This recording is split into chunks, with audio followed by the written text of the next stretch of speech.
Welcome, everybody, to the live broadcast brought to you by the Disc Golf Network. We are at the 2022 Jonesboro Open press conference. Joining us first is Seth Fendley, and can I have you start off by describing and listing your position with the Pro Tour, Seth? Yeah, so I am the Vice President of Administration and Finance for the Disc Golf Pro Tour. And what that means is that I generally run everything in the back office. So I do all of our, finances, but also all of the administrative work that comes with running the Disc Golf Pro Tour. And do you feel at this point, we're 7 seasons in, that the Disc Golf Pro Tour is entering or on a sustainable model? Yeah, I think so. I think one of the things that you've seen this year with the growth of the sport from the pandemic is a renewed interest, not just from professionals, but also from fans. And what that means for us is that we're able to expand the events that we're running and also expand the infrastructure that we have at events. And what that does is, one, it gives the players more competitive opportunities, which means that we're building in a sustainable model for the pros to be out on the road and tour. But it also gives us more fan experience where we're able to build in infrastructure to our events that give people a reason to stay beyond just the action, right? So what you've seen recently is we've announced our partnership with Corey Wong and the upcoming concert series that we're going to have, as well as like historically from events like the Dynamic Disc Open and the Ledgestone Insurance Open, which bring you additional activities around just the tournament itself. Thank you so much. Very informational description there. And last question before I pass it off. Seth, you had a career win here in the rec division in 2014 in Arkansas. I just have 2 questions, actually. Do you think that the work with the DGPT has helped you develop your disc golf game or the understanding of tournament play? 100% the understanding of tournament play. I think that one of the things that I've taken on, administration and finance sounds a lot like I just sit behind a computer all day, but one of the things that, Jeff Spring and Brian Cole and I do is we get to our courses, we walk through and make sure that everything's set up for competition. And so me giving that additional understanding of how competition flows has really helped, I think, with my game. I'll say that the same line that almost everyone says, which is once you get in disc golf, you definitely don't play it as much as you would before you work in it. But that doesn't mean that, some of my highest rated rounds haven't come since I started working for the tour. Oh, that's incredible. I'm going to pass it off to Nate Perkins here with the DGN. Hey, Seth. I wanted to speak on behalf of some of the players that, from our perspective, you've been one of the backbones of the Disc Golf Pro Tour. So we just wanted to thank you for the countless hours that you've put in. And so you're from Arkansas, huh? Yeah. Nate's trying to butter me up and get me to cry before I start talking. But yeah, so I'm from Arkansas originally. Started out in Hot Springs and then moved to Russellville, Arkansas for my undergraduate degree. That's where I really started playing, and then moved here for my master's degree, and ultimately helped with the opening of the course here at This Side of Heaven. Yeah, and this is one of the longest tenured tracks on the Disc Golf Pro Tour. Yeah, so the Jonesboro Open was added in 2017, and it's been on tour every year. The Jonesboro Open is really unique in that in the COVID year, we pivoted and moved the event to the fall instead of having it in the spring when it is normally held, just because they wanted to get it in and they made it work. And can you speak on the conditions of the course? I know we've had a lot of rain this week, and I've seen the Jonesboro crew out there kind of putting some mulch out. How's it looking out there? Yeah, so we yesterday, unfortunately, due to some lightning and the amount of rain that we had, we ended up suspending practice for the afternoon, and that was really to help the course drain and try to get it into a position where we could have solid play without too much mud this weekend. And even with that, it obviously still rained significantly overnight here, and so it is pretty muddy. What you're going to see is probably a few casual relief areas where we have standing water, but outside of that, as you noted, Nate, the crew here has been great. They're out putting out hay, putting out mulch, putting out all different types of materials in different places to try to abate the mud and really make sure that the course is ready for competition come tomorrow morning. Hey Seth, Grant Zellner, PDGA. This is the first sort of top-tier Elite Series event for the Disc Golf Pro Tour in about a month. What are your assessments of the 2022 season so far on the Pro Tour, and are there any in-season initiatives or adjustments that you're working on right now? Yeah, so I'll start at the back and work my way forward. One of the initiatives, obviously, I talked about with Zoe is bringing out the concert series with Corey Wong. So adding those added aspects to events to really help elevate the spectator experience is key for us. We want to give people a reason to come back and watch, not just because of the action. From there, as far as the season goes, it's been a great great opportunity so far to start deepening that partnership with the PDGA, right? Having you guys at events, but also working in those events from the national tour into the Elite Series. So, we had Texas State's a few weeks ago, and we're headed into the Dynamic Disc Open this next week, and we're looking forward to adding those top tier events to the tour to help really expand out what the tour looks like in years to come. I understand that you're able to provide for us something of an educated perspective on the history of this venue in particular, talking about the course, not the event, but the course itself. Can you tell us why and a little bit about the history of this side of heaven? Yeah, so I moved to Jonesboro, Arkansas in 2013 to start my master's degree at Arkansas State. And when I moved here, it was actually on the tail end months of finishing preparations for opening the course. And in doing so, ultimately, I became a member out here. I went to the grand opening tournament for the course, and ever since then I've gotten to know Brad, the tournament director, very well, and have really been integral. This is obviously a tournament that I don't want to miss every year because of my connection to the event. So yeah. So number 16 here in the local club, wrapping things up for your part of today's press conference, Seth Fendley, Administration and Operations Director for the Disc Golf Pro Tour. Thank you very much. Awesome. Thank you.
we'd like to welcome Catrina Allen as our first guest live at the press conference here at Jonesboro Open. Kat, we are back at Jonesboro, a course you play well at. Coming in as a defending champion, how do you feel? Feel good. Weather hasn't been very fun this week, but hoping it clears up for the weekend. And do you feel like your game and your practice plan is similar to previous years, especially last year winning this event, or have you made some pretty significant changes to your practice plan? Well, I'm playing with a new bag, so I'd say that was the only adjustment, but I really feel like this place kind of just asks for one shot, in my opinion. There's definitely like a landing zone or just one gap. So actually it's been pretty smooth. I just kind of have stepped up and just been throwing the shot that I've thrown the last few years. Excellent. And we'd like to hear you talk a little bit about Champions Cup, setting an amazing record on one of the most prestigious, most classic disc golf courses in the world. Can you give us a little summary from Catrina Allen about that record-setting round? Well, it felt great, but it felt even great to start, or after my start. Not the start I was looking for, the first 3 rounds. And I don't know how many people know, but it is my favorite course in the world. So it just felt really good to play great golf on my favorite course. And that's really what it demands, is golf. So, yeah. Absolutely. Nate Perkins here. Yeah, Kat, can you tell us how much, the final round at Champions Cup kind of rolls into this week, if there is any momentum that continues from that round on Sunday? I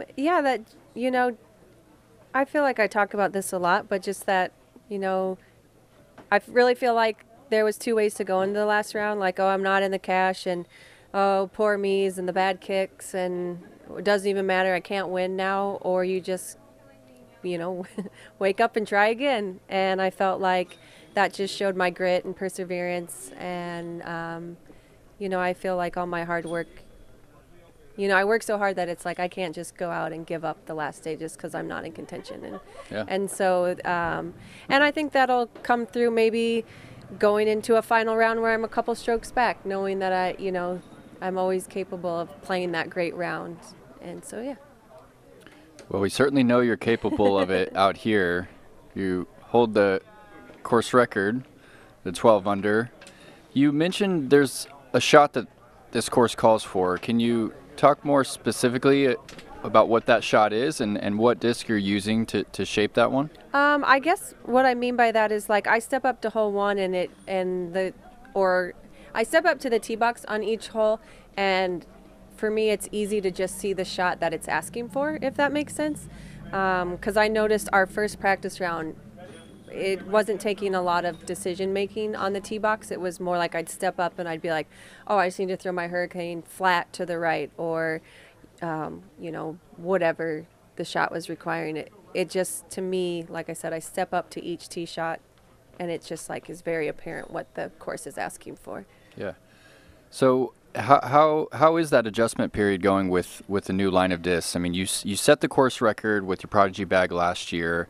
Are you feeling like you're missing anything going into the round, into the tournament this weekend? No, and I've said in past interviews, I felt like by day 3 of having my new disc, I had a bag set and felt like I had all the shots. And so, yeah, I feel like I'm pretty dialed by now.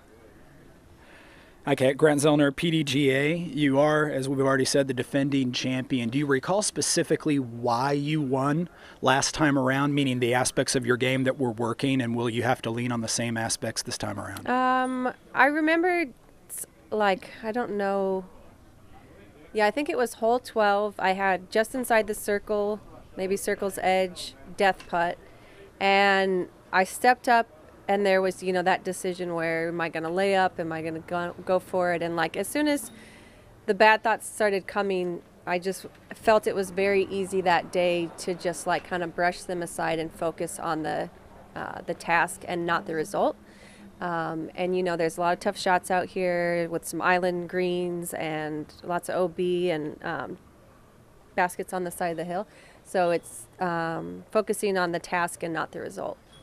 Elaborating maybe a little bit on that, do you feel like Disc Side of Heaven provides challenges that you've yet to see at any other venue so far in 2022? Man, that's a really great question. I haven't thought about that. I just, I mean, it's hilly, it's long. So yeah, I don't know. That's a great question. I guess I don't have a good answer for that. A final question. You've talked more than once about how you had your bag set with your new disc, but are you still discovering things about those discs when you throw them for the first time at a new venue? No. I mean, I couldn't even count the hours that I took in the off season to make sure I knew my bag and what the discs do. And like I've said, I feel like they've provided me with every shot I need. So it would just be a me error. Hello, Katrina. Chris with Gatekeeper Media. My question here is, you've had a great start to the year with multiple wins. Champions Cup was actually your lowest finish at 5th. Can you just walk us through your mindset comparing a win to a second place finish, such as Texas State's, to a 5th place finish in Champions Cup? No, I mean, the one thing I feel like leaving each tournament I know is that I was prepared, I gave it my all, and I don't have any regrets. I left it all on the course, and I kind of just have to wake up Monday and evaluate maybe why, and then just move on, kind of get back to, working hard. And I think that's what's led to my consistency. Although the 5th place finish is not ideal, I was sitting in a really rough spot, and to leave with that final round. So, yeah, I guess like I said, just evaluate what got me into such a, poor place going into the final round, how to avoid it, and just, keep grinding. Thank you. Yeah. Good? Okay. Thanks, Kat. We'll be right back. All right. Thank you.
And we are back here live at the Jonesboro Open Disc Golf Network Pro Tour Press Conference. With us now is Eagle McMahon. Eagle, how are you doing today? I'm doing well, thank you. It is so incredible to have you back out on the tour. We saw you last weekend at the Champions Cup. How are you feeling physically after playing that event? You know, pretty good. I just kind of taking it one event at a time right now, and after Champions Cup, feel good enough to play this one, so that's really all I can ask for. And you've had a chance to get a practice round in, hopefully. What are your feelings about the course this weekend? Yeah, this course sets up very well for my game. A lot of long backhand placement shots. I've done pretty well here in the past, so I'll be using that confidence from my previous finishes to kind of move me forward to hopefully get a good finish. But all in all, I'm just excited to be out here. Jonesboro is one of my favorite courses on tour. It has a really good mix of woods and distance, and I think a lot of course designers should be taking notes from what they see out here. Excellent. Thank you so much for sharing that. And my last question for you, this year you have a little bit of a new travel situation. Mm-hmm. And how's that suiting you? And is it causing any kind of good or bad or any effects on the way you're traveling so far and your practice plans, everything? Yeah, this year I'm doing the van life, jumping on the bandwagon. And so far it's been incredible. I kind of wish I did it earlier. Just having a place to always sleep, rolling closet. You always got food, cold drinks, so it's really comfortable. So I've been just kind of trying to find the best spots to park. But all in all, I've been really enjoying it so far. I think I'd recommend it to anyone. Nate Perkins here, Eagle. What a unique lifestyle the van life is, isn't it? Absolutely, yeah. And you just pull up in the parking lot here, and there's dozens and dozens of disc golfers' vans all wrapped up, and it's pretty special, huh? Absolutely, yeah. So you'd recommend it to anybody? I definitely would. I recommend getting a good fan and, if you can, air conditioner. That really makes it a lot more comfortable. Where are you parking the van this week? Let's keep that on the down low. Okay. That's fair request. So I wanted to ask you, how do you make the decision to play? At what point in the week, and how do you test that injury, without pushing it too much? Yeah, so I wouldn't be out here if I knew I couldn't play. It's really about keeping my throw count down. And I'm leading up to May. I got a treatment plan organized. So unfortunately, I'll probably be missing OTB Open and the California swing. Hopefully, jump back out in Portland. But basically, I'd just be sitting around at home right now. So as long as I can feel pretty good and not feel like I'm damaging the shoulder, then I think it's good to come out here.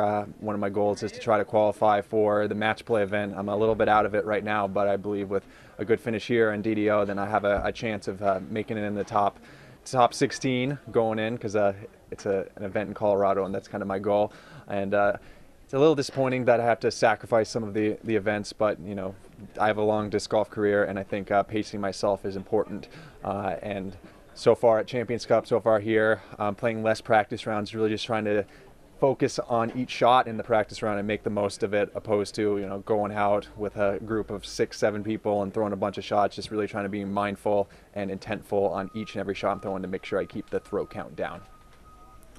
So the word was that you were throwing some forehands out at the Champions Cup, and you hadn't been just a couple weeks prior to that. Mm-hmm. How was your shoulder feeling after throwing some forehands in competition?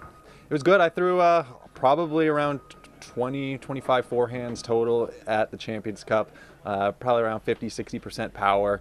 Not really trying to get too much more out of it, just because I know I'm at a deficit right now. So kind of knowing your weakness, but still being able to throw it is really key. And the good news is I'm feeling pretty confident in my backhand in terms of control.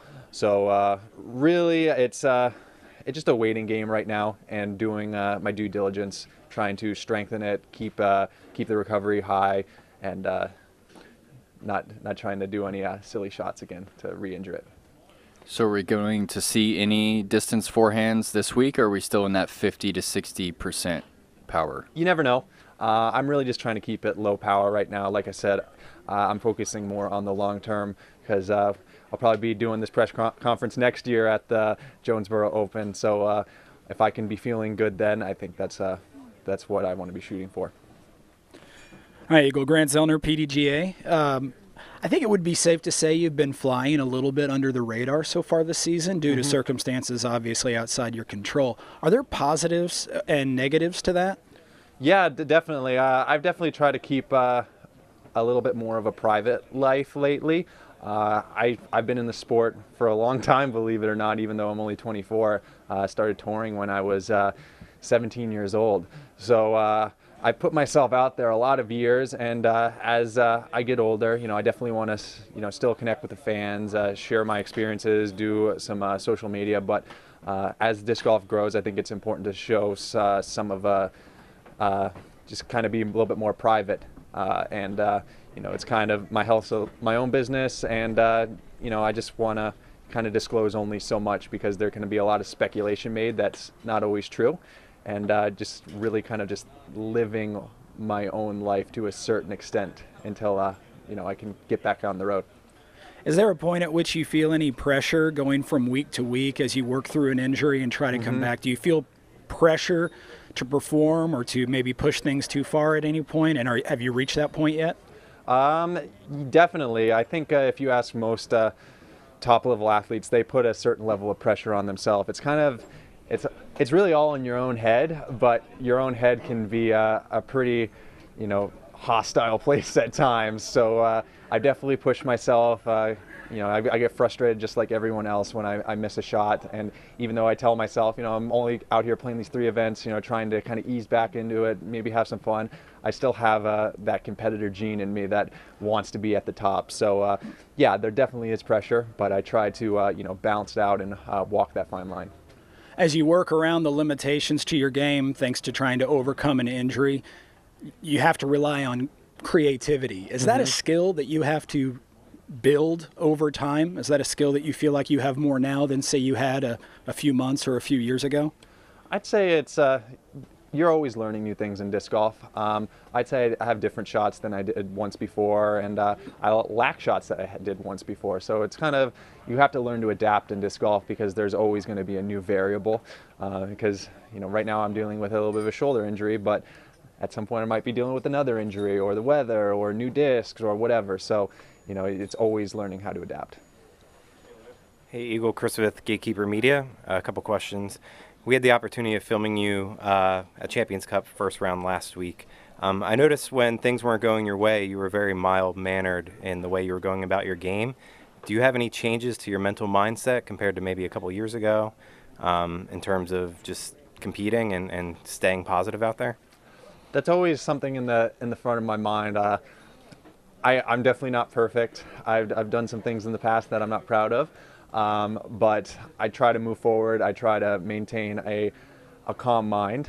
But there's definitely some of that passion, if you want to call it that, that slips out here and there. But for me, it's a matter of how long that lingers on. So if I can catch myself quick and then try to return to a normal, healthy state of mind, I think that's what's important, is really focusing on the length of your outbursts. And that's helped me, because I've noticed that if I play with no passion and I just kind of go out there, I can play lackluster. If I'm lackadaisical or not a little apathetic out there, I don't get the results that I would if I have some fire going in. So I definitely try to utilize that sometimes. What's the one saying? It's like, fire can burn you, but it can also cook your food.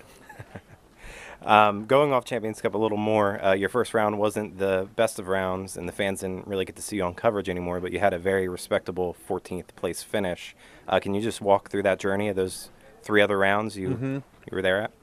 Yeah, the Champions Cup, I fought back pretty well. The first round, a lot of probably avoidable mistakes out there. I only got 2 practice rounds, so that might have been a little bit, but definitely felt a little bit of pressure. First, really the second official tournament of the year, and it's a major, and you definitely have some pressure on yourself, especially if you're in and rated 1053. You think you can go out there and win it. So I might have tripped up a little bit early, but at least I fought back and tried to find a groove.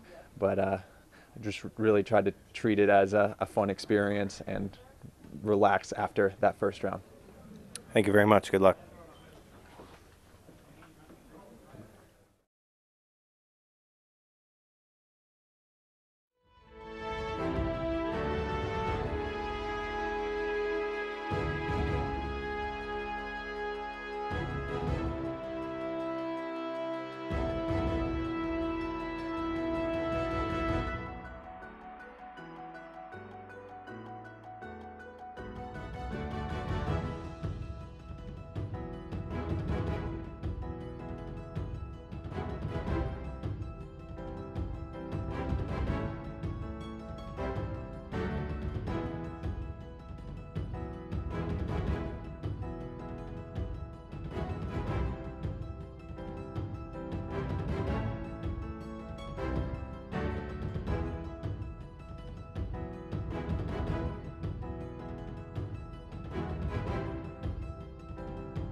We are back here welcoming Paige Pierce to the press conference at Jonesboro Open.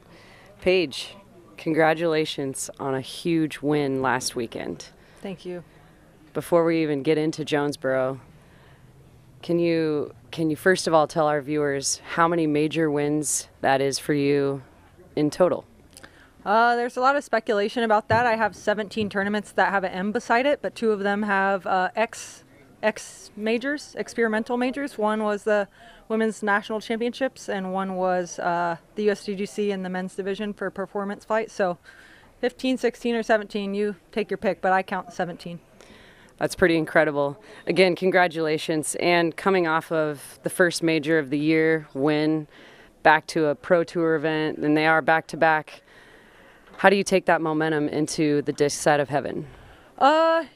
I'm trying actually not to even think of the last tournament. There's so much drama about it, and, I just want to move forward and just show that I am a champion no matter what, what the score is, what happened yesterday. I'm moving forward. I'm trying to get as many birdies and eagles out here as possible, and, just excited to play some more golf. Thank you for sharing with us. And again, thank you from a lot of our commenters and viewers on sharing your personal experience and journey on the course. We're going to hand it over to Nate Perkins. How we doing, Paige? Can we talk about the turnaround from a major to an Elite Series Pro Tour event, having, 2, maybe 3 rounds of practice if you hustled over here? Yeah, it being 9.5-hour drive, it kind of put a lot of us out of a practice day on Monday. And then yesterday, actually, if you didn't play an early morning round, the course was actually closed after, I think it was like 2:30 p.m. or something. So, it's a little bit short on practice time. For me, I usually like to take the weekend after a major off, especially Worlds. I typically won't play the weekend after Worlds or before Worlds.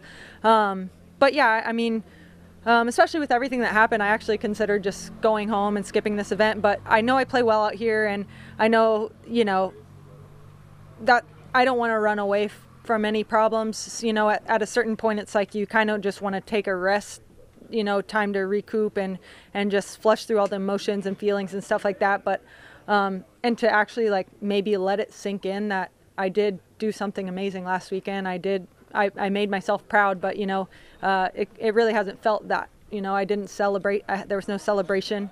So yeah, I thought about maybe skipping this event and trying to channel some positive feelings. Yeah. So is there anything that you can share to help the viewers at home understand? You won the tournament, but you're sharing with us that it was actually a very emotionally stressful experience. Are you referring to the situation with Kristin's daughter being asked to leave the course and all the individuals that you had to speak with about that situation? Yeah, somewhat. Even besides that, just the way it went down on hole 18, I remember, throwing my last putt up, and it was really close. Like, I really almost made that putt. And going into hole 18, I told myself I need to eagle this to even have a chance to force a playoff. Maybe I could win if she messes up, but at least just to do a playoff, I need to get this eagle. So when I let it out of my hand, it was like this moment of like, oh, damn, I gave it everything I could, and I thought she was going to make that putt, actually, her first putt. And so when she missed the first one, I was like, wow, like, we're going to a playoff. And I'm like thinking like, okay, get my putters ready. How am I feeling?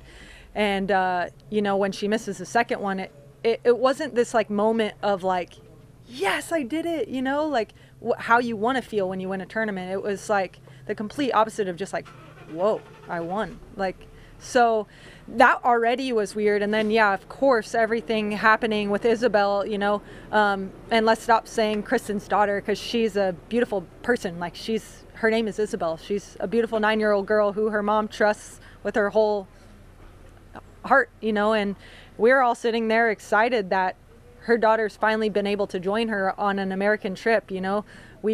I've played so many rounds with Kristin over the last 2 years, and we talk about Isabel all the time. And, it was exciting for me to get a chance to meet her. And that was the first day that she was at the course. So, like, those were my first moments of actually, like, meeting her and seeing her. And obviously we're not talking. It's a tournament situation, final round. But it was just nice to see her there, all quiet, standing behind her mom. And then, just to be so, it doesn't matter if people don't like me. I don't care if you like me or not, who's watching. But I think the part that hurts me is being misunderstood. And I was excited to meet Isabel. I would absolutely never do anything to try to gain an advantage. Like, I actually called myself in a foot fault in round 2. Like, I'm not trying to break any rules to gain any advantages. I want to play the sport the way it's meant to be played.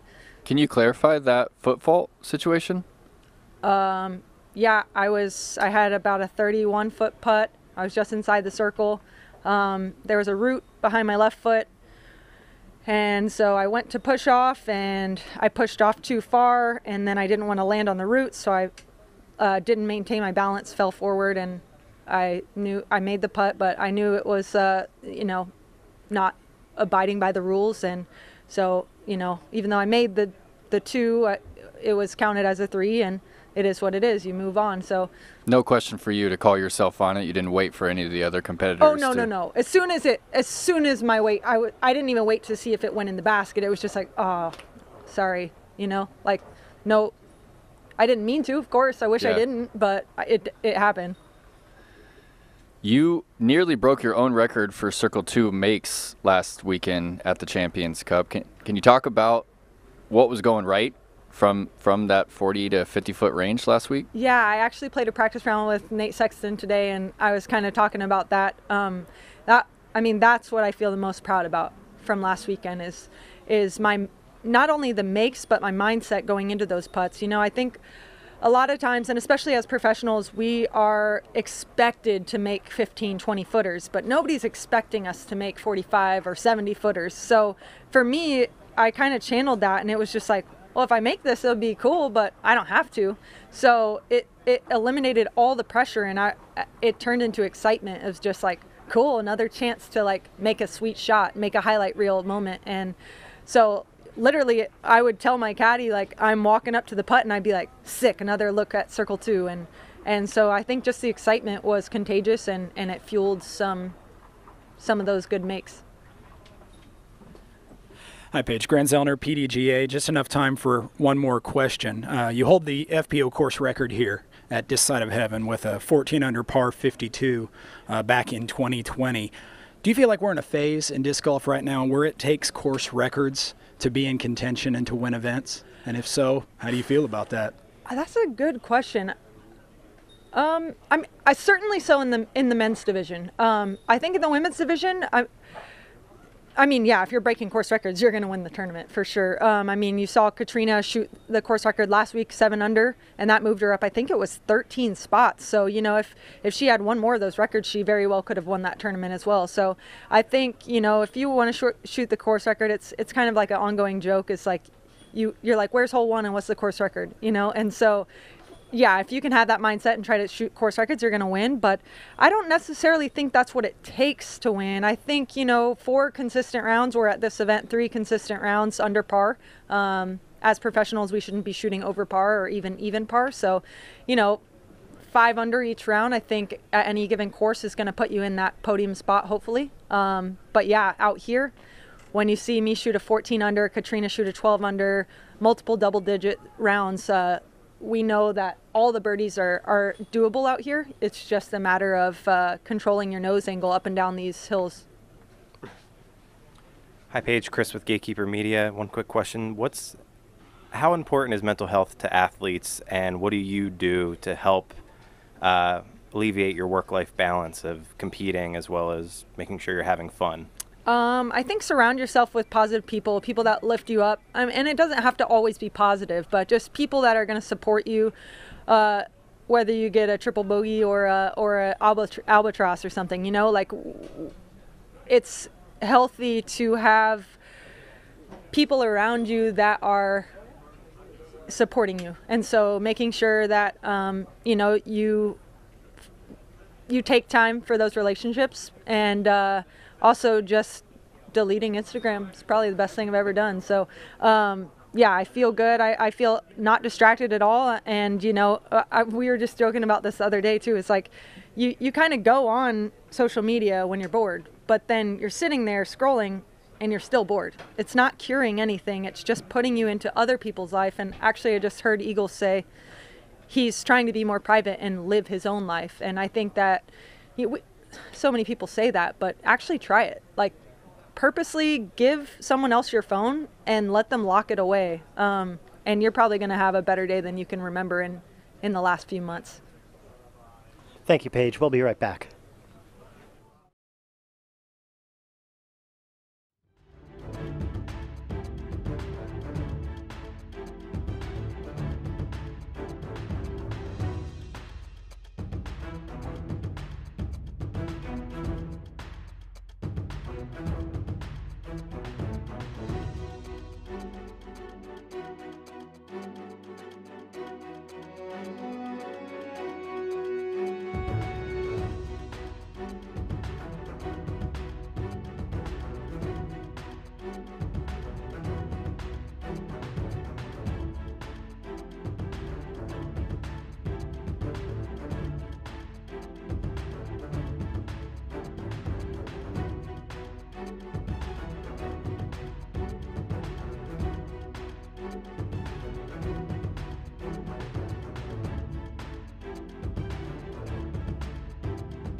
All right, back here on the Disc Golf Network press conference with Chris Dickerson. Hello, Chris. Hello, how are you?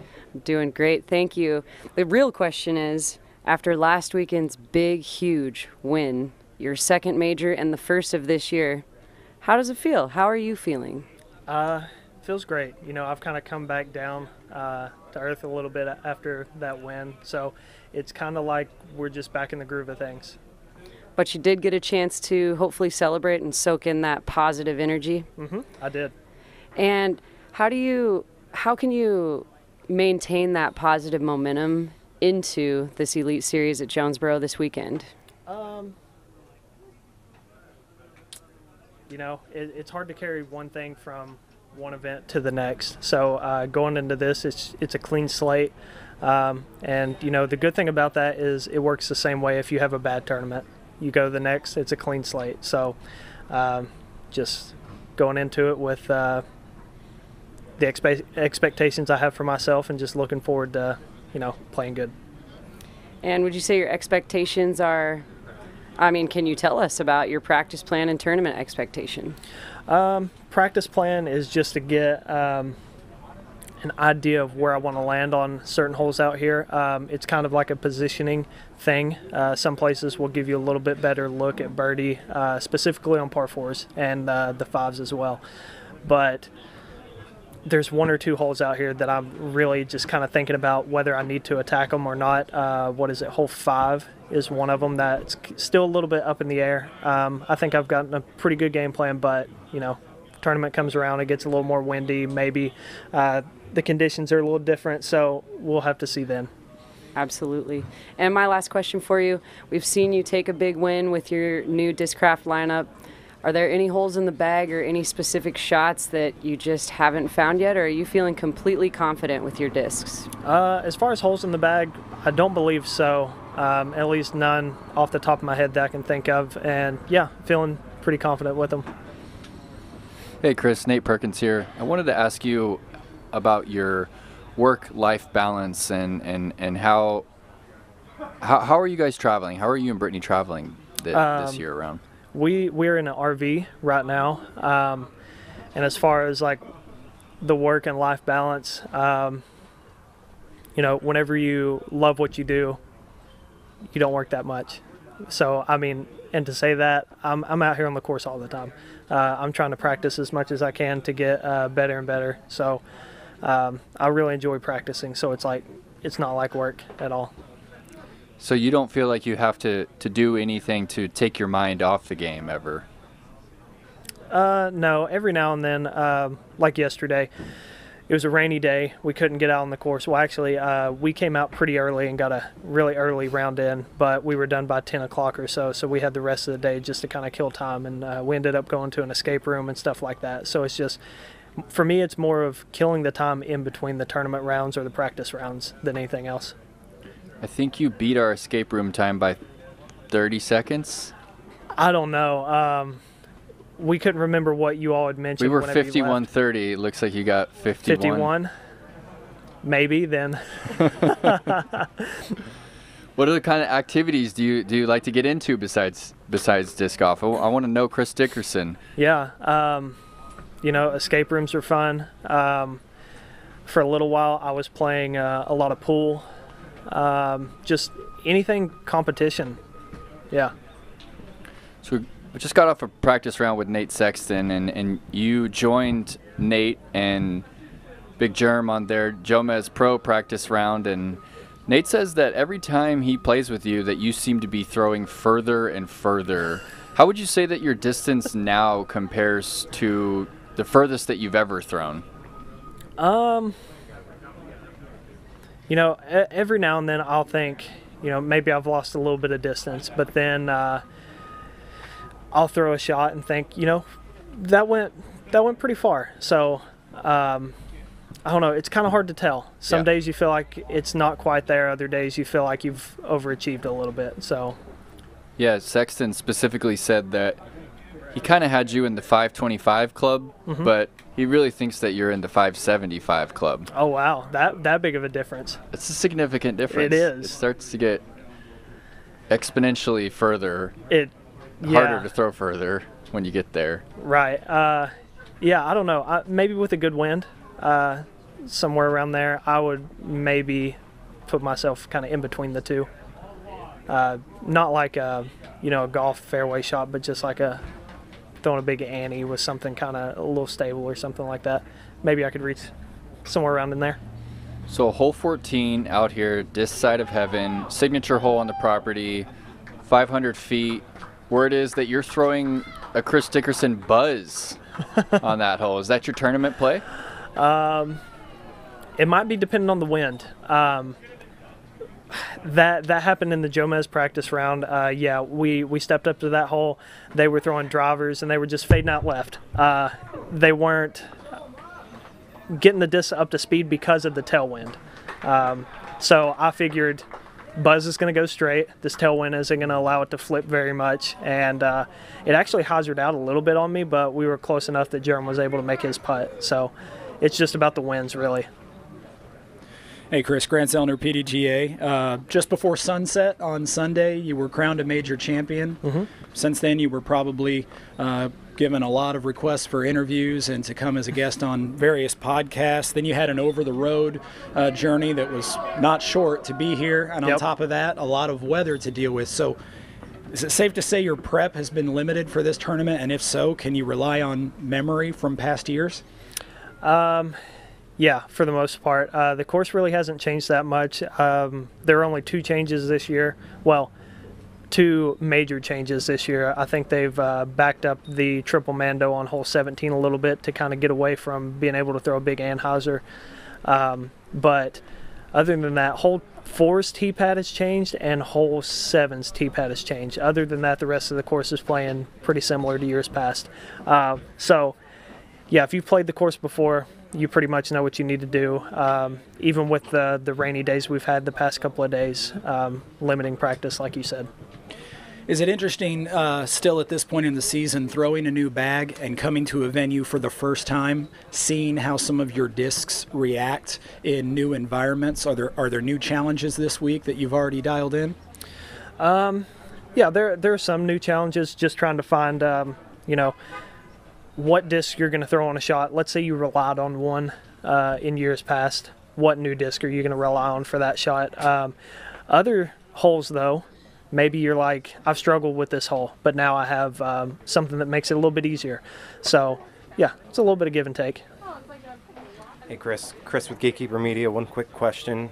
Music City Open, you were 3 strokes ahead going into the final round. Mm-hmm. Last week, you were 3 strokes down going into the final round. You came away with a W in both of them. Can you just go over your mindset for the people back home? Do you have any different mindset going into the final round leading a tournament as opposed to trailing?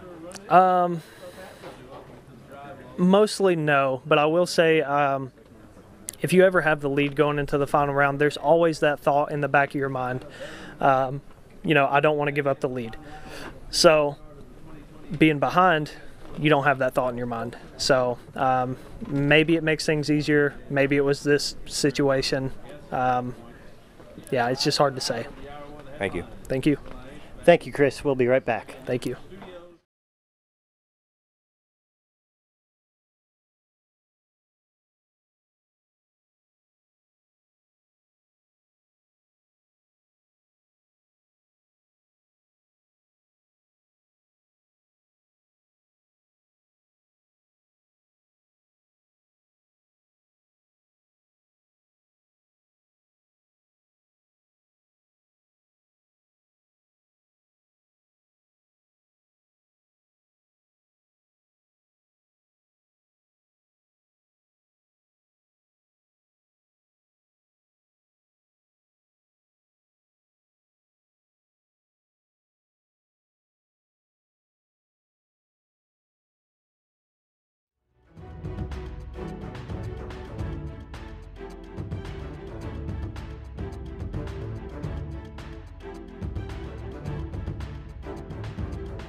Welcome back to the press conference at the Jonesboro Open. We have with us Kristin Tattar. Kristin, how are you doing today? I'm good, thank you. And before we get into the disc golf talk, how have the last 3.5 short days been just since our last event? I guess they've been full of drama. Not necessarily on my part, I feel like, but I feel like the internet blew up. Which has been kind of uncomfortable for me because I don't like to be in this situation and I'm not a dramatic person. I tried to look at this thing objectively and I know I was not following the rules, so I'm good. Well, and actually, are you able to, when things like this happen with the internet or social media, are you able to shut that down and enjoy the time, especially because your family is here? We hope that you've had a couple of fun times or nice few hours. Have you been able to shut off the internet and enjoy your family? Not on Monday. I had to explain a lot of things, I felt like. And but yeah, I tried to not think about it anymore, and I feel like I've accepted everything that has happened and I'm just moving forward and I'm not really thinking about it anymore. and that's a true sportsman and champion mindset. So I want to get right into it. You haven't finished outside of the top 3, Kristin. That's incredible. You are definitely playing with the best in the world, and you are right there on top of the podium. What are you focusing on in your game this weekend at Disc Side of Heaven to have that top podium finish? I guess just following the game plan again and focusing on me and on my shots. And it's been like this every weekend, but I feel like I fell short somewhere. Every weekend I've made mistakes, and every week I come back here and now I'm trying to fix my mistakes. So this is what I keep trying to do. We'll see if I succeed. Well, we all are wishing you the best of luck, and before I pass it off, what would you say your number one go-to inspirational thought would be for this weekend? Something that has helped me is like letting go, just like giving your power to like someone else and saying to myself that everything will go as it should go. So this is something that helps me through like difficult times a lot. Yeah. Thank you for sharing that. We've all got to have some faith, and I'm going to pass it on to Nate Perkins. Yeah, thanks. Hey, Kristin, good to see you. Hey. I've got a question that I've been wanting to ask you for quite some time now, and it's about your pace on the tee pad. You're known as one of the quicker players, and I just wanted to ask you, when you step up on the tee pad, you don't go through any motions, you don't go to the front of the pad and point your disc or anything like that. At what point in your career did you develop the pace that you have now? And also, at what point before the shot do you start to visualize that shot? Because there's no doubt that when you step up that you know the line that you're trying to throw. Yeah. I know the line, and when I stand behind the tee pad, I usually think of the things like, okay, put some hyzer or hand hyzer, or how should I throw the disc? And then when I feel comfortable, I just do my steps and throw. And I never do these like motions when I'm practicing, so why should I do it when I'm competing?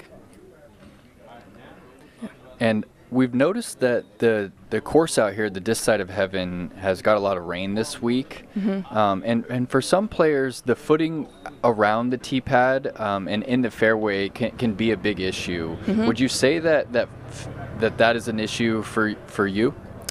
Well, I will try to be cautious. It might be a problem, but I have some good shoes, so I hope not. Hi, Kristin. Grant Zellner, PDGA. Simple question, really. Does it feel good to get out of the woods?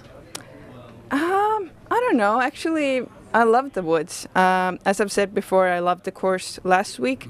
I think so far it's been one of my favorites I've played. But yeah, here it's a lot different. It's more like hyzer, and it's like a placement golf. But I feel very comfortable here as well. Yeah. Some watching may be less aware of your history, in particular your history of competing in the United States. Have you played many tournaments here at Disc Side of Heaven? And this week specifically, how many practice rounds have you gotten in? I just finished my second round, and this is my first time here. So far, all the tournaments this year have been new to me, so it's all very exciting. And finally, what's next for you personally, family-wise, after this tournament is over? We're going to DDO, so that's hopefully going to be so much fun. I'm going to see a lot of people that I haven't seen for a while. So, and after that, I'm going home with my family. Yeah. When will you be back after that? For the preserve. Yeah. Hello, Kristin. Hey. Chris with Gatekeeper Media. Just one quick question.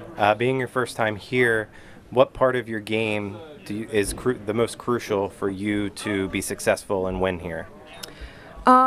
Just throwing my stable discs and hitting the hyzer lines. That's what I feel like. So what disc do you think you'll be throwing the most out here? Probably my Grand Drives and Grand Glories. Yeah. Thank you very much. Thanks. Thank you, Kristin.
And joining us now, we have Macie Velediaz. Macie, how are you doing today? I'm good. How are you? I'm great, thank you. It's a great day out here at Jonesboro. And I want to ask you, first of all, as a competitor, what do you consider to be your strengths on the course? I think my drives, I think usually off the tee I'm pretty well. Keep it in the fairway. I think that's probably my strength. And then is there a specific piece of your game that you're constantly focused on working on? I think my close up shots, because I think they're super easy and then I overthrow them or I put too much touch on them. So I think that's what I really need to work on. Very good. So coming off of a 4th place finish here last year, tell us about how you feel about the disc side of heaven suiting your game, or... Yeah, I really like it. I think that here it's a lot of just open up, throw some good drives, and I think that if I get off the tee well, then I can do pretty well here. And then also it's not a lot of touchy up shots. It's kind of far up shots to get the birdie. So also my putting has been feeling pretty good too, so I'm really excited to see how that goes. And yeah, and last year was my first time on a lead card being filmed, so pretty cool. And first time playing with Paige and Catrina and Sarah, so it's just a lot of memories coming back. Yeah, and you look, I can read the positivity in your whole demeanor. You look excited, so not a lot of changes to your tournament attack plan? No, kind of the same thing, throwing a lot of defenders off the tee and raiders and just going back and doing the same thing as last year. Excellent. Well, you've already answered my question of what will be the workhorses, and the putt feels good. Here's Nate Perkins. Hey Macie, good to see you. Good to see you. So just a couple strokes out of the cash at the Champions Cup. One of the most difficult tournaments to cash in. What kind of effect does that have on you to miss it and to miss it so close? Yeah, it was, every day there it was like a battle. I had a lot of bad holes, but I had some good holes and then some good holes that turned into bad holes. And going into the last day, I was just like, it doesn't matter what happens, just try to shoot for cash. And and I think at one point it was hole 14, I was in 10th place, so I was super excited. And then I just double bogeyed that hole, and after that I just tried to go for the next hole and get a birdie, and then I double bogeyed it again. And it kind of sucks because just it's like you can feel it slipping through your fingers after you work so hard the whole time, and just one hole can ruin you.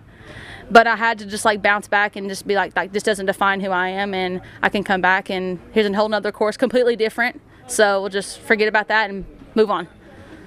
So I heard you mention that at this tournament last year was the first time you got to play with Paige and Kat.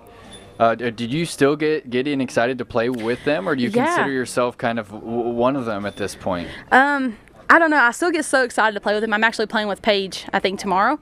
And I love playing with her. I feel like she is really good about telling you good shot when she thinks it's a good shot. And then, you play with some people who are good shot, even though it wasn't good, but they're just trying to be supportive. But her, what she thinks is impressive, she's gonna tell you good shot. It's not just good shot all the time. And just to hear her say good shot to you, it's incredible. And I think I'm getting more comfortable playing with her. We've talked a lot and became more friends, but it's still oh my gosh, I'm still playing with 5-time world champion. Still nerves, but yeah. So quite the change from the woods of W.R. Jackson to kind of the airspace that we have here at the Disc Side of Heaven. And the word is that you have one of the longer forehands in the FPO division. Are you going to be using that tool at all this week? Yeah, I think I throw a lot of forehands here. My shoulder's actually been hurting the past 2 months, and I've not been practicing a lot, so my forehand, they don't feel that great right now. But I think as soon as I just get on the tee and just commit to all my shots, that's all I can do. So. Hi, Macie. Grant Zellner, PDGA. Some might say your hello world moment was last year at the Jonesboro Open. So how has the past year been for you in terms of adjusting to being in more of a spotlight, adjusting to being better known by fans, both in person and perhaps online? How has that adjustment been for you? Yeah, it's been wild. Last year I didn't have any expectations, and I just came out here and played. And going to this year, it's oh, now I know that I can do well. So it's kind of more added pressure. But then also just being out here and having people come up to you and be hey, Macie, and I'm I have no idea who you are. It's still crazy to me. And also I was on film more like towards the end of the year last year, so now I'm kind of more used to the cameras being around. But yeah, there's still a lot of nerves and still thinking I'm new to the tour. So yeah. Elaborating on that a little bit, you know, we all understand what it means to be a professional athlete between the ropes, but you now have many, many more responsibilities outside the ropes, some of them involving cameras, like right now. Are those new skill sets, and do you find that you have to practice or train for those? And if so, how do you feel about it? Yeah, I don't think I'm really good at speaking in front of the camera, but like especially like last year when I had my first like one of these, I was like so nervous and I like stuttered a lot, and I can't even tell you like what they asked me. I was just like, please repeat what you said. But no, I think now that I'm just kind of like just be myself and just talk like I would talk to just like one of my friends, and then see from there. So I think that I've definitely gotten better at that. But no, I haven't like practiced or anything like that. But you're doing great. Thank you. One final question. How much preparation have you been able to get in with the weather? Do you feel well prepared in case the ground remains slick and slippery? Will that be any kind of a challenge for you, or do you have you techniques to overcome that? We got here last night, so this is my first practice round today, and I feel like this course, you don't really need that much practice on the course, but with it being like this muddy, it's really about now you have to throw placement shots to make sure you're not in like the thick of the mud, because for me, like I step really hard on my front foot and I slip a lot. So if I can just find the dry spots, then I should be fine. That's Macie Velediaz. We'll be right back. Thank you. All right, Calvin, you can go now.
Welcome back. We have Calvin Heimburg joining us here at the press conference. Hello, Calvin.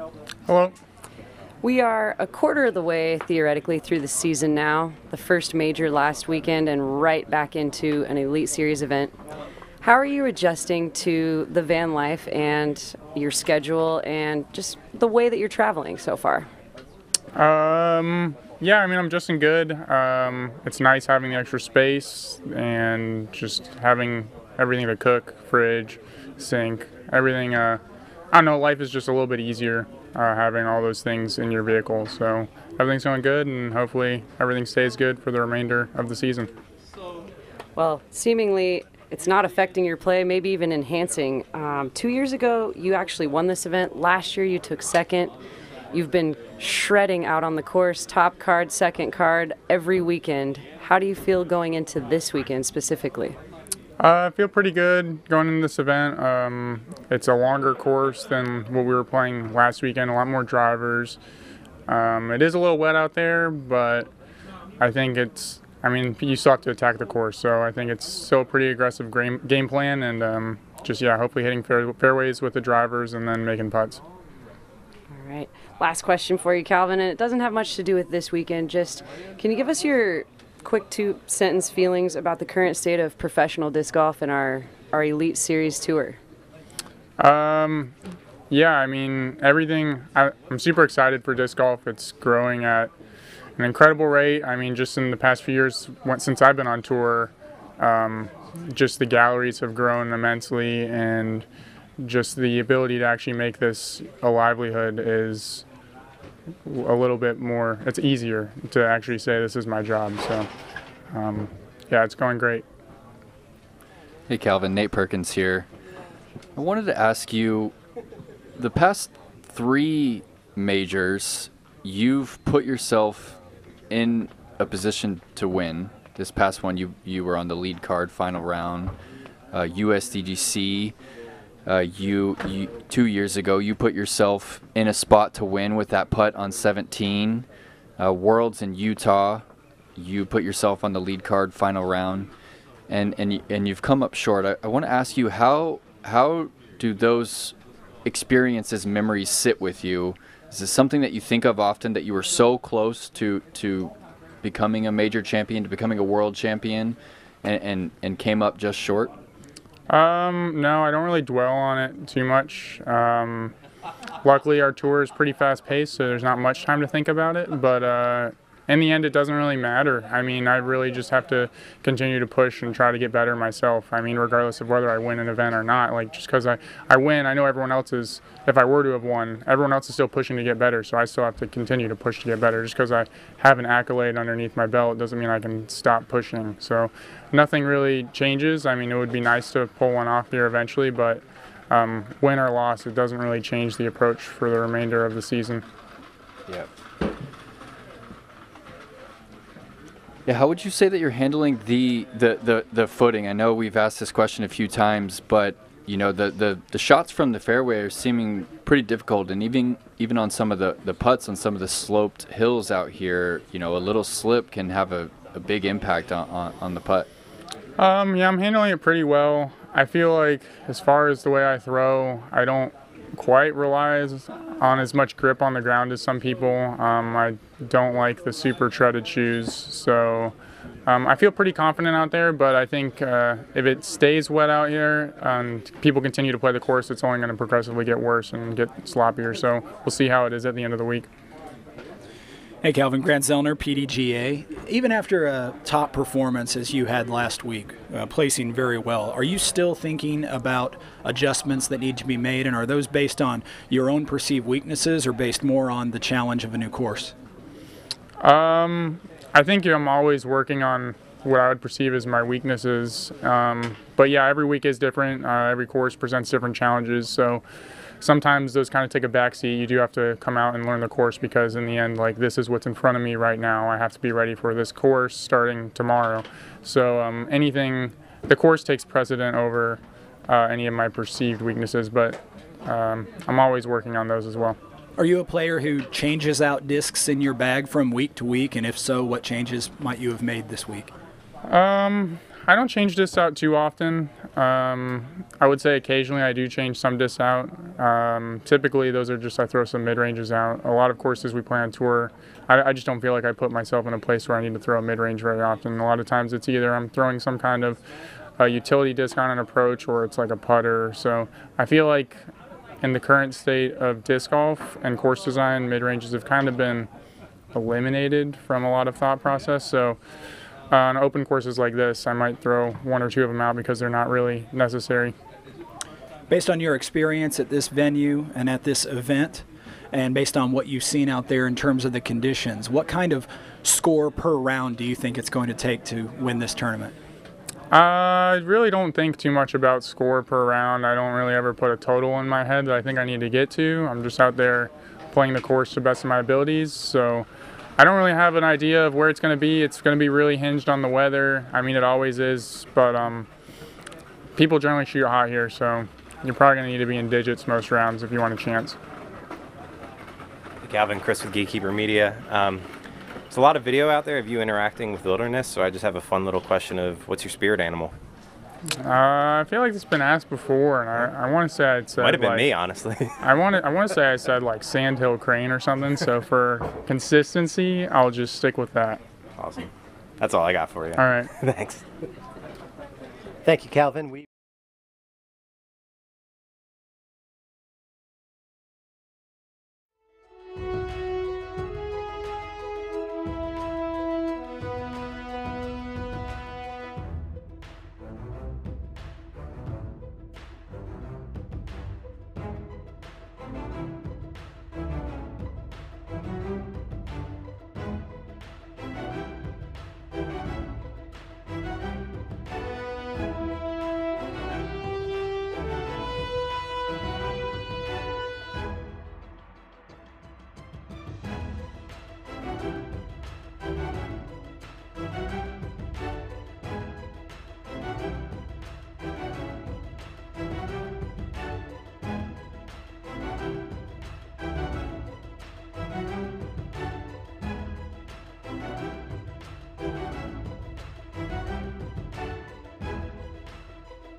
Back at the press conference here with Cynthia Ricciati. Cynthia, how are you today? I'm feeling great. And how many practice rounds have you got here on the disc side of heaven? I was supposed to have 3, but yesterday it downpoured all day long, so I'm about ready to get my second full one in. And Cynthia, we've known you as one of the younger but more experienced players on tour. Would you mind sharing with us how old you are and how long you've been on the Disc Golf Pro Tour? Well, I'm 19. I played my first Disc Golf Pro Tour event in 2018 when I was 15 years old, and this is my 4th Jonesboro, so I'm really excited. So, Jonesboro Open, you have played 4 times. What kind of changes or what is your highest focus to achieve top 10, top 5, or podium finish? Yeah, last year I came into it and all I wanted to do was just be comfortable on the course. Like, I have a lot of experience here and I know all the shots I need to throw. So if I just stay calm and throw the shots I've been throwing for the past 4 years, I'll be good to go. And this year you have a Discmania sponsorship. Tell us about your workhorse in the lineup. Out here it's a big bomber course, so I'm throwing a bunch of DD3s and CD3s, but at the same time there's some shots that require me to kind of power down and get in the circle, so I'll be throwing CD2s a lot as well. Very cool. A couple more questions for you. Off the course, we know that you've been spending a pretty considerable amount of time helping out with youth and education. Can you talk to us a little bit about that? Yeah, so I've been volunteering my time with the nonprofit You Play Disc Golf, and we've been going out on every Elite Series week and teaching disc golf to hundreds and hundreds of students, and it's just been so rejuvenating to see their faces and then at the same time go and play disc golf for my job. Just 2 different perspectives that are really cool to see. And have you had past experience with coaching or working with youth? I've done a couple clinics prior to that, but this is like the biggest consistent job I've had with clinic teaching. And on the personal side of things, we know that you have a few more responsibilities. How is it touring with a puppy? It's great. This is our first year in the van, and Kyle and I decided to get a dog. She's been great. It's been definitely a transition, but one that's so worth it. She's so great. Thank you for sharing, and here's Nate Perkins. Hey Cynthia, I also wanted to follow up about the van life and just how it's going for you. Yeah, it's great. I couldn't imagine tour any other way. Last year I did my first full year and we were Airbnbs and hotels, and that's just an exhausting life, and to go to van, it's so consistent, and I love having a home to go back to no matter where we are or how well I did that day. I always have my home and my family to go back to. And I've been kind of curious what it's like having a partner who is also a full-time disc golfer. I mean, Kyle Klein's one of the great players in the MPO side of the field. Do you guys spend much time sharing, form tips, analysis, or do you go through your entire round together at the end of the day? Not really. Honestly, it's not too different for me. Like, I think we both enjoy disc golf and we spend a lot of time together playing it, but at the end of the day, we're just partners and it's not too much of disc golf related stuff. Cool. And so Discmania, this is your first year rocking the Shield. The Disc Side of Heaven is definitely one of the longer courses that we play. What's your go-to distance drivers right now? DD3s and CD3s. Oh, nice. CD3. Yep. Yep. Those are tough to come across these days. Yeah, I have a few. Yeah. Have a few. Well, welcome to the family and good luck this weekend. Thank you. Hi, Cynthia. Grant Zellner, PDGA. With the extreme growth in disc golf, PDGA membership, and obviously a corresponding growth in fandom, let's assume that there are a lot of people watching that don't really know who you are. So how would you describe your playing style? I feel like with all the experience I've gained over the years I've been playing, I am definitely a very reserved player. Not necessarily safe, but not aggressive. I know when to turn both on. At this stage in your career, what are your top achievements? My top placement at a Disc Golf Pro Tour was 5th place, but I also won a Junior World Championship. But that is not as important to me because, now all I want to do is win a Pro Tour event or my first big open event. You're a professional athlete. You've been on tour for a little while. You're also just 19 years old. In your own words, how would you describe success at this stage of your career? At this stage in my career, success is winning. That's all I want to do out here. So until I achieve that, I don't know. All right, thank you, Cynthia. We'll be back in a minute.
And we are back here with Kat Mertsch, native to Arkansas. Kat, how does it feel to be playing in your home state?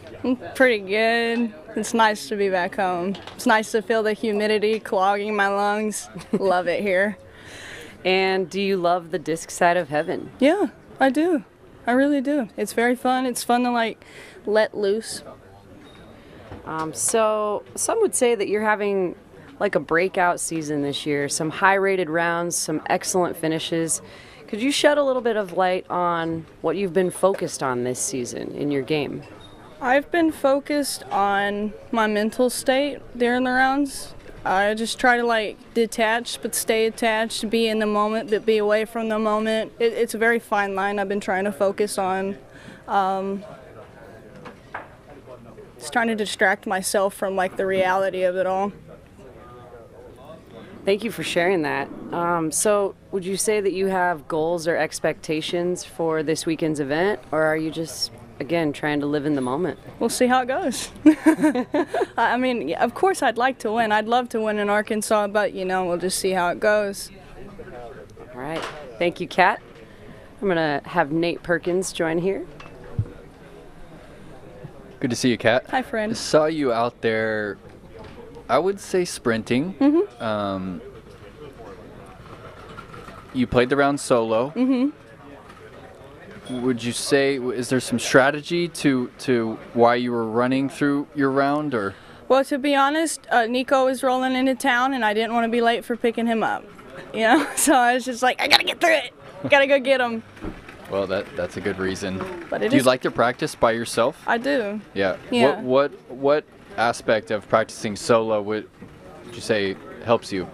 What aspect of practicing solo helps me? I think just I'm really comfortable in my own skin. When I'm around other people, I feel like I need to be like a little bit more aware of the energy and emotion that I put out, so I can kind of not worry about that. You know, I don't have to worry about messing up someone else's vibes or if someone's going to affect my vibes. I'm just kind of vibing on my own. And also I talk to myself a lot too. So I have like conversations and talk back to myself.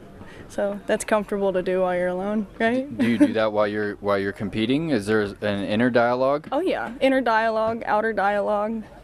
Outer dialogue as well. It was just a few years ago that I hosted a Playoff with Perkins event in Little Rock. Burns Park. Yeah, at Burns Park. And Little Rock's your hometown? Rosebud is, but I'm 49 minutes from Burns Park. What is it like competing at an Elite Series event in your home state? Do you feel like there's some pride associated with your play this weekend? No pride at all. Just happy to be here. Cool. Well, what about your game do you think sets up well for this track, being such a long one? I throw the disc pretty decent. You know, I can put it out there, but that doesn't really matter when you throw it the wrong way, but I can put it out there. So this is a good course to like really let loose and commit on some putts. It's about committing to some of the par 3s and par 4s, and it's doing good. Hey, Kat, Grant Zellner, PDGA. Hi. Starting tomorrow, when your throws count and you're on the first tee box, playing this close to home, will you feel more comfort or more pressure? I feel the same as any other day. You're definitely a free spirit, and you're known for that identity on the course. When it comes to preparing for your tournaments, are you a big field work and reps person? Are you a person that just tries to play as many holes as possible? Man, it kind of depends. It depends on how I feel. I play off of how I feel, and I practice and prepare off of how I feel. If I feel like I'm not confident, then I'll step back into a more mental preparation. If I feel like my throws are off, then I'll go to the field, feel like my putt's off. It just depends on how I feel. You know what I mean? Sure. Now, you're climbing the leaderboard ladder on a week-to-week basis this season, ever inching closer and closer to the top, which means more of everything. It means more attention, more responsibilities, more requests and demands for your time. How are you adjusting to all of those off-course distractions? I'm honoring myself and not allowing them to become distractions. Good answer. Thank Kat you. Mertsch at Jonesboro. We'll be back in just a minute. Yay! That's what she said.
And a very warm welcome to our last but very special guest, Ted Smethers. Ted, how are you doing today? Wonderful. It's a beautiful day.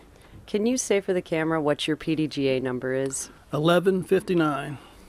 All right, and Ted, you were the commissioner of the PDGA from 1984 to 88? Something like that. All right, and an inaugural member of the Disc Golf Hall of Fame in 1993. Shed some light on those two huge, amazing facts about yourself. Well, I remember in 84 we were sitting around the room. I was about to be proclaimed head honcho, and we were sitting around. I remember Joe Fight, and he said, "What are we going to call you?" And I said, "I don't know, Grand Poobah, what, right?" He says, "Well, the head of ball golf is the commissioner. Head of baseball is the commissioner." So I said, "Commissioner of disc golf." There we go. So we invented the title, sitting around having a beer, waiting for the big meeting, and so that's how that came about. And the Hall of Fame, only with, I believe, 6 other members. There were 7 total inducted at that time. Yeah, I was the last one in, but hey, I got in, and I didn't get in because I was a great disc golf player. I was the right guy at the right time with the right attitude and the right skill set. And I basically took the PDGA from Steady Ed, who'd used it. Steady Ed created it basically as a marketing tool, and it didn't really exist as an organization. And I made an organization out of it. Ed graciously gave it, let us have the name, and we transitioned over, set up a board of directors, set up with bylaws and constitution, and the rest is history.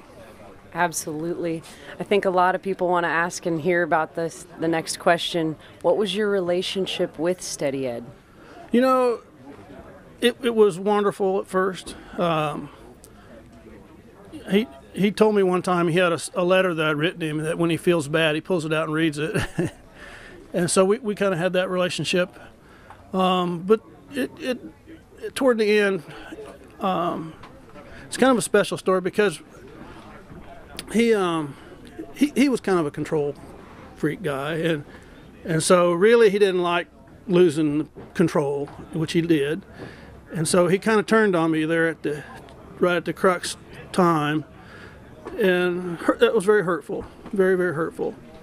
And so we really didn't speak again for several years. And by chance, I went to California on a business trip. So, I didn't call him, tell him we were coming. And this is kind of a God thing, because middle of the week, like a Tuesday afternoon, me and my friend went out to play disc golf at Oak Grove.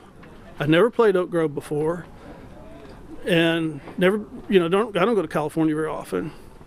On the second hole, there was Steady Ed and his wife and a couple other people, and they invited us to play with them, which we did. We played the course, and we kind of got a chance to kiss and make up.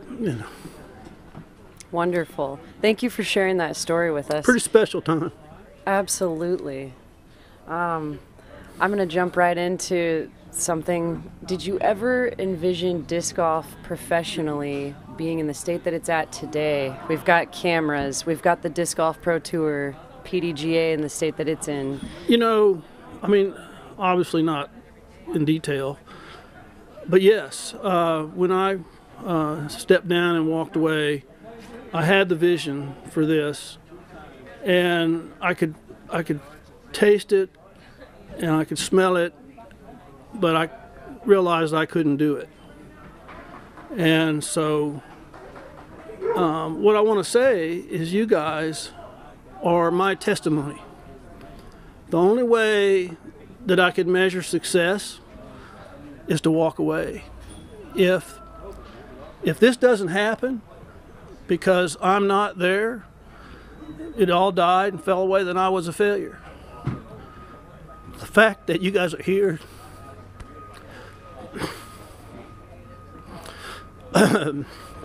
Thank you so much for sharing that. Y'all are my testimony, really. Wonderful. And just one more question. You're out here this weekend in Jonesboro. Are you local to the area, and will you be here for the event? I live in Hot Springs, which is about 3 hours south of here. No, we're headed back home. I'm really not active in disc golf at the present time. When I left disc golf, I really more or less had to quit because I tore up my shoulder and I couldn't throw hardly. And so I took up whitewater kayaking for 20 years and I was a way better kayaker than I was ever at disc golf. And now I'm into my shooting sports phase, and I'm very active in shooting competitions. We have a competition Saturday, so I'll be doing that. So. Hi, Ted. Grant Zellner, PDGA. Thanks for the seeds that you planted so many years ago, by the way. I've got kind of just one question for you, sort of a backwards question. So often we focus on asking people like yourself that have been around the game for a while about all of the things that have changed in the world of disc golf. Yeah. I want to ask you a different question. What hasn't changed about disc golf?